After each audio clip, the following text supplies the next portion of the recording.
건강 골든타임, 건강업, 울산업. 안녕하세요, 박성은입니다. 자신뿐 아니라 주변 사람들의 숙면을 방해하는 코골이와 수면 무호흡증. 서로 다른 질병이라고 생각할 수 있지만 이 코골이 환자의 3분의 1 이상은 수면 무호흡증을 동반하는 것으로 알려져 있는데요. 오늘 건강업 울산업에서는 코골이와 수면 무호흡증에 대한 정보 자세히 알아보겠습니다. 이현직 이비인후과 전문의와 함께합니다.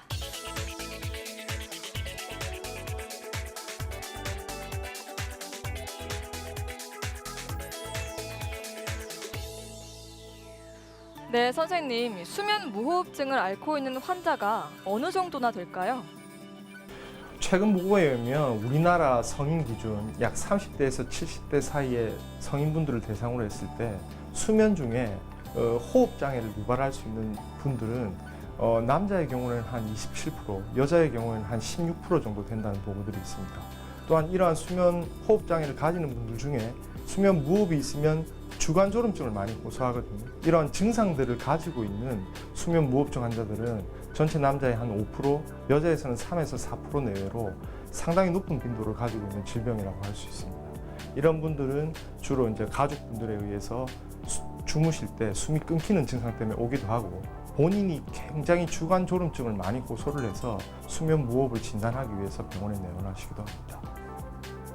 네, 수면 무호흡증은 잠을 자는 동안에 일어나는 일이라서 본인이 인지하지 못하는 경우가 많을 것 같은데요.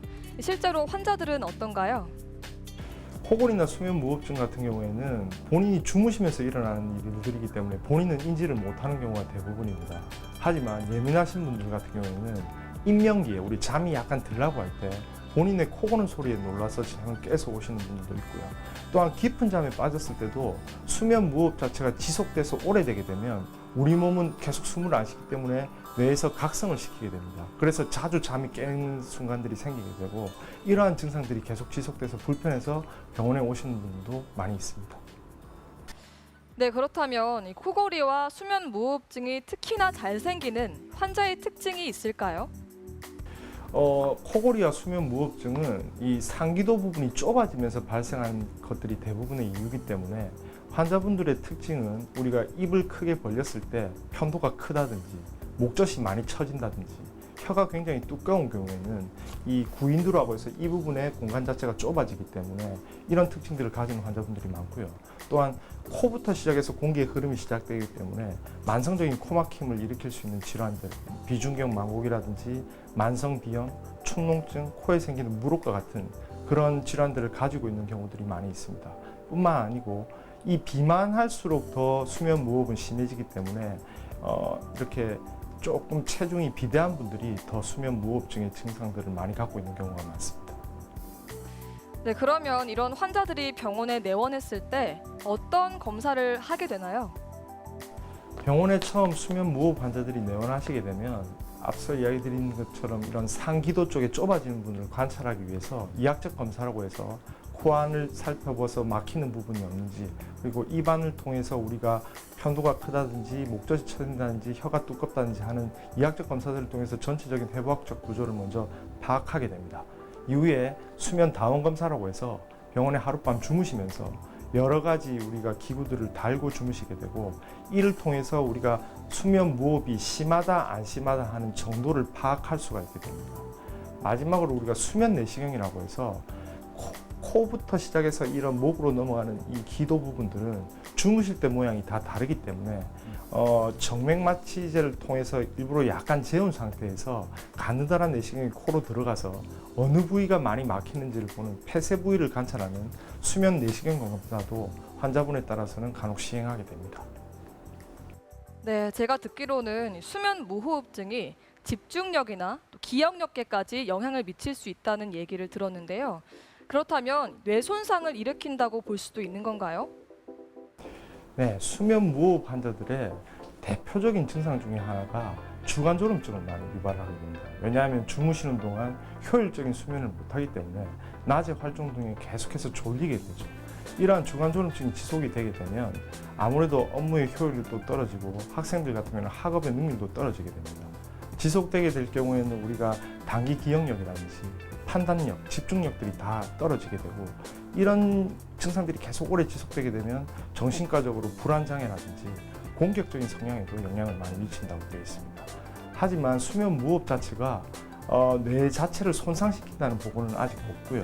수면 무호흡 자세가 지속될 경우에는 아무래도 주무실 때 뇌로 가는 산소 포화도가 떨어지기도 하고 뇌 혈관에도 영향을 많이 미치기 때문에 뇌졸중이라든지 뇌경색 같은 뇌혈관 질환의 빈도는 일반인들보다 상당히 높다고 하겠습니다.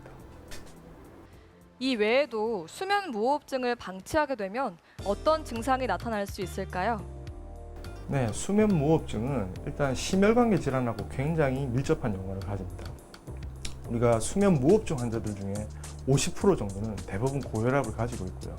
일반 고혈압 환자들 중 가운데 한 30% 정도는 수면 무호흡증을 가지고 있다는 보고들까지 있습니다. 이런 심혈관계 질환에 굉장히 영향을 미치게 되고 또한 부정맥이라고 해서 심장이 적정한 리듬으로 뛰는데 이러한 리듬이 불규칙하게 될 수 있는 부정맥에도 영향을 미치게 되기 때문에 수면 무호흡을 지속하게 되면 부정맥뿐만이 아니라 협심증, 심근경색과 같은 심혈관계 질환을 많이 유발할 수 있다고 되어 있습니다. 뿐만 아니고 장기간 지속됐을 때는 우리가 당뇨나 고지혈증과 같은 대사질환에도 많은 영향을 미치게 되고요. 남성의 경우에는 수면 무호흡증이 지속되게 되면 발기부전이라든지 이런 성기능 장애까지도 영향을 미친다는 보고들이 많습니다. 네, 말씀 잘 들었습니다. 수면 무호흡증은 삶의 질을 저하시키는 질환임에도 불구하고 수면 질환에 대한 경각심이 부족한 것이 현실입니다. 다른 질병들에 영향을 주는 중요한 요인이 될 수 있고 또 여러 성인병에도 영향을 미칠 수 있는 만큼 미리 관심을 가지고 치료하는 것이 좋겠습니다.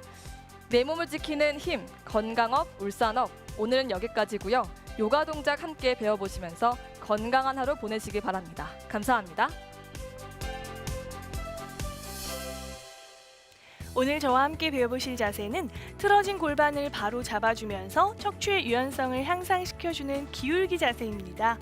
자, 바르게 앉으신 상태에서 오른 다리를 뒤로 돌려 발목을 몸쪽으로 당겨 바닥에 내려놓습니다.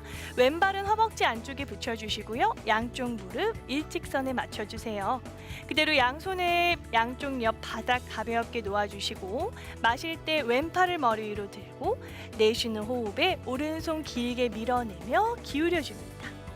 마시는 호흡에 제자리 돌아오셨다가 내쉬며 손끝을 조금 더 멀리 뻗으면서 기울여주세요. 자, 이때 오른쪽 골반은 최대한 바닥에 눌러주시지만 통증이 일어나지 않는 만큼만 진행합니다.